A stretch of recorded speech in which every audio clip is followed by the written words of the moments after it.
Big boss Telugu season 3 ముగిసిపోయి 3 రోజులు అవుతుంది. దీంతో నమ్మలేని నిజాలు రోజుకొకటి బయటకు వస్తూ ప్రేక్షకులను ఆశ్చర్యపరుస్తున్నాయి. అయితే షో మొదటి నుంచి శ్రీముఖి ఎంతో కష్టపడి తనంటే ఏంటో ప్రతి టాస్క్లో నిరూపించుకుంటూ వచ్చినా చివరికి రన్నర్గా మిగిలి వెళ్ళిపోయింది. అయితే ఇటు రాహుల్ సిప్లిగంజ్ మొదటి నుంచి బద్ధకంగా ఉండి టాస్క్లో నేను చెయ్యను అని వెనక్కి వెళ్ళినా ఫ్యాన్స్ ఓట్లతో రాహుల్ సిప్లిగంజ్ బిగ్ బాస్ తెలుగు 3 సీజన్కి విన్నర్గా నిలిచాడు. దీంతో బిగ్ బాస్ ట్రోఫీని 50 లక్షల ప్రైజ్ మనీని తీసుకెళ్లాడు. అయితే ఆ మనీతో తన పేరెంట్స్కి ఇల్లు కొనిస్తా అని అన్నాడు. అయితే రాహుల్ గెలిచి 50 లక్షలు వస్తే శ్రీముఖి రన్నర్గా నిలిచిన 3.5 కోట్ల రెమ్యునరేషన్ ఇచ్చినట్టు వార్తలు వస్తున్నాయి.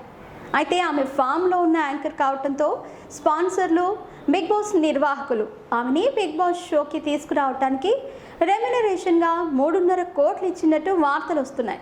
అయితే ఈ షోకి రాకముందు ఆమె పటాస్ వంటి పెద్ద పెద్ద షోస్కి రాజీనామా చేసి మరి ఈ 100 రోజుల షోకి వచ్చింది. అందుకే రాహుల్ గెలిచినా 50 లక్షలు తీసుకెళ్తే శ్రీముఖి గెలవకపోయినా 3.5 కోట్లు తీసుకెళ్ళింది అని గుసగుసలు వినిపిస్తున్నాయి. మరి ఈ గుసగుసలు ఎంతవరకు నిజమో తెలియాల్సి ఉంది.